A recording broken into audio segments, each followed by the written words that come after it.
इसमें ऐसे बहुत सारे जीव हैं जिसको हमने तो देखा ही नहीं है, उसकी भी फोटोज हैं।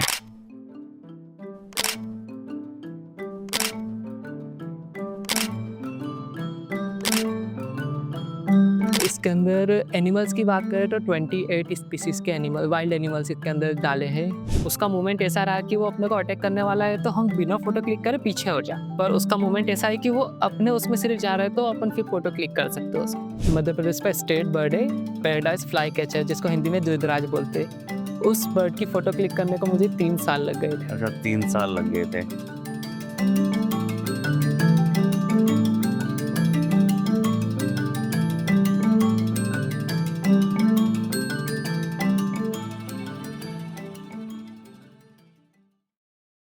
नमस्ते, मेरा नाम निखिल है और आप देख रहे हैं एनवाईएस इंडिया। मेरे हाथ में एक बुक है। हालांकि इससे पहले भी हमने बहुत सारी किताबों के बारे में जिक्र किया, लेकिन ये एक अपने आप में बहुत यूनिक बुक है।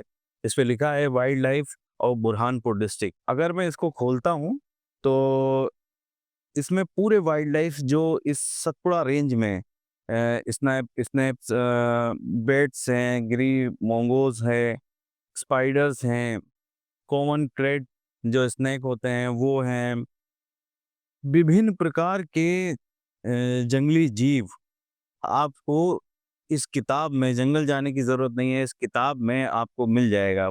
इस किताब में जो फ़ोटोज़ हैं, जो फ़ोटोज़ का कलेक्शन है, तो मेरे साथ आज जो बैठे हैं वो फ्रैंकलिन साइमन सर, बहुत स्वागत है आपका एनवाईएस इंडिया में। फ्रैंकलिन हैं, इन्होंने ये किताब को रचा है और इसका प्रकाशन जो हुआ है मध्य प्रदेश शासन के द्वारा फॉरेस्ट डिपार्टमेंट ने किया है। फ्रैंकलिन एक अपने आप में बहुत हुनरबाज और बहुत हुनरमंद फोटोग्राफर हैं जो वाइल्ड लाइफ फोटोग्राफी करते हैं। आपने थ्री इडियट मूवी देखी होगी जिसमें फरहान थे। वो फरहान कहते थे, अपने पिताजी से बोलते थे कि अब्बा हमें वाइल्ड लाइफ फोटोग्राफी करनी है, उसमें हम खुश रहेंगे। तो वाइल्ड लाइफ फोटोग्राफी अपने आप में ही एक बहुत यूनिक चीज होती है और काफ़ी कम लोग ये करते हैं। तो मैं इन्हीं से पूछूँगा कि वाइल्ड लाइफ फ़ोटोग्राफ़ी किस तरीके से इनको पहले तो ये इंटरेस्ट आया? फ्रैंकली न मैं आपसे जानना चाहता हूँ कि ये क्योंकि बहुत यूनिक चीज़ होती है। आप वाइल्ड लाइफ फ़ोटोग्राफ़ी करने का कैसे मन हुआ और आप कैसे आप वाइल्ड लाइफ फ़ोटोग्राफ़ी कर रहे हैं? जैसे स्टार्टिंग तो जैसे पापा स्नेक रेस्क्यू करते थे, तो स्नेक को रिलीज़ करने जंगल जाना पड़ता था। अब जंगल जाते थे तो वहाँ पर कुछ एनिमल्स देखने मिलते थे, कुछ बर्ड्स देखने मिलती थी और वो उस टाइम पर उसकी उनकी जो खूबसूरती है, वो बहुत ज़्यादा अच्छी लगती है, वो अट्रैक्टिव लगती थी। तो वो मुझे अट्रैक्ट किया, फिर उसको आप कैप्चर करेंगे, उस खूबसूरती को कैप्चर करेंगे, तो उसके थ्रू फिर वाइल्ड लाइफ फ़ोटोग्राफ़ी मैंने चालू करी है। अच्छा, तो इसमें ऐसे बहुत सारे जीव हैं जिसको हमने तो देखा ही नहीं है, उसकी भी फ़ोटोज़ हैं। तो आपके में स्क्रीन पे और हमारे लिंक पे भी हम सॉफ्ट कॉपी ज़रूर इसकी डालेंगे, अगर आप हमें देंगे। जी। तो आप देख सकते हैं, आप हमारे नीचे लिंक पे, इस वीडियो के लिंक में आप नीचे देखेंगे, तो हम इसकी ज़रूर लिंक डालेंगे। इसमें इतने ज़बरदस्त प्रकार के जंगली जानवर हैं और जिसको शायद आज के समय में मुझे लगता है कि हमने तो देखे नहीं है। और आप लोगों को अगर देखना है तो ज़रूर इस पे क्लिक करके आप ज़रूर जाइएगा। और क्या तो यूनिक हैं, चीज़ें हैं ये, शब्द नहीं है मेरे पास इसको बयाँ करने के लिए भी।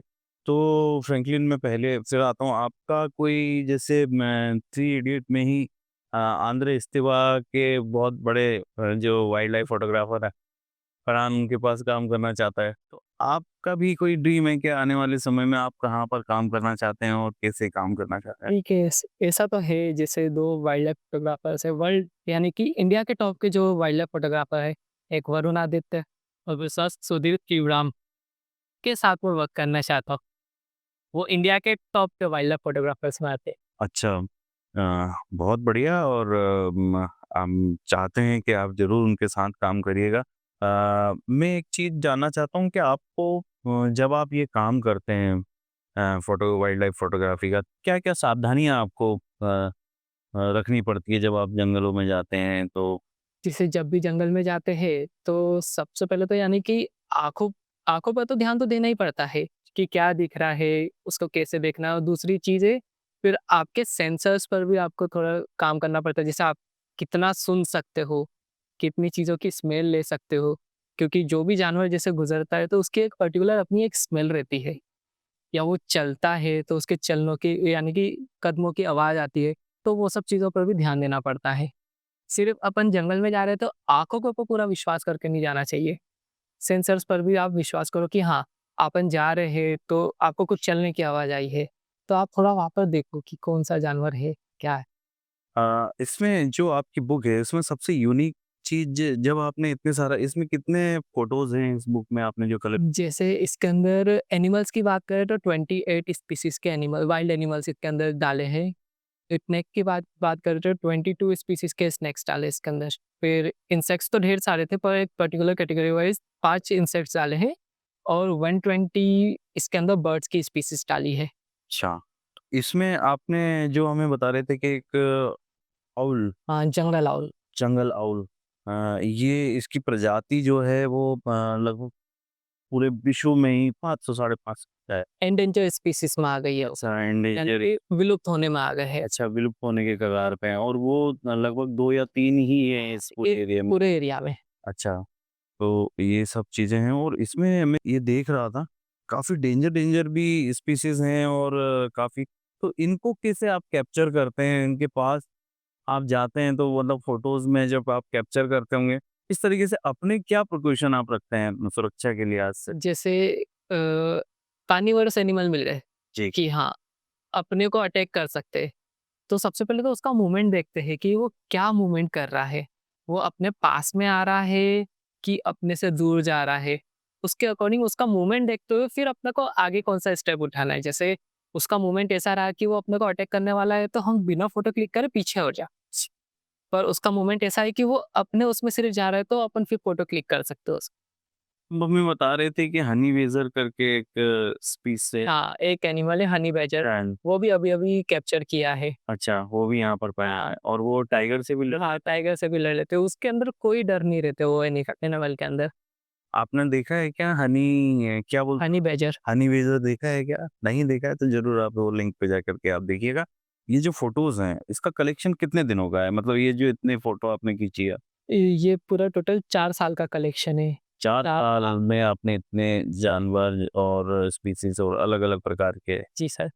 इसमें एक ऐसी कोई फ़ोटो है जिसमें आपको बहुत समय ले लगा होगा आपको लेने में? जी सर, इसके अंदर जैसे मध्य प्रदेश का स्टेट बर्ड है, पैराडाइज़ फ्लाई कैचर जिसको हिंदी में दूधराज बोलते हैं।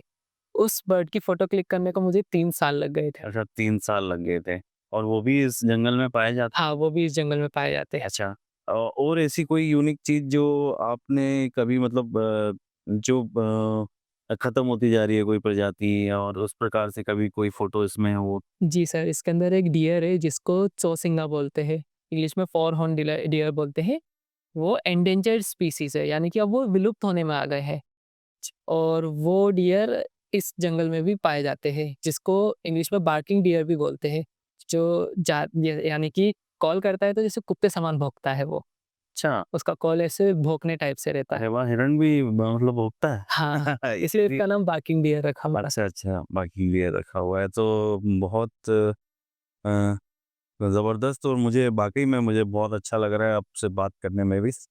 हालाँकि मैं आपको ये भी बता दूँ कि ये जितने भी फ़ोटोज़ हैं मैं आपको फिर बता रहा हूँ कि ये खुद स्वयं के कैमरे से फ्रैंकलिन ने पूरे खींचे हैं और लगभग 4 साल इनको लगे हैं इस बुक को तैयार करने में और आप में हम आपको बता देंगे सॉफ्ट कॉपी आपको हमारे लिंक पे आपको दे देंगे। आपके वीडियोज़ में जो डिस्क्रिप्शन है हमारा उसमें लिंक है, आप चले जाइएगा और वहाँ पर देख सकते हैं, पूरी प्रकार की फ़ोटोज़। तो फ्रैंकलिन बहुत शुक्रिया आप हमसे बात करने के लिए और इतना समय देने के लिए, बहुत धन्यवाद और आप ज़रूर ये बुक को देखिए और हम आप तक ये पहुँचाने का प्रयास करेंगे। बहुत धन्यवाद, बहुत शुक्रिया।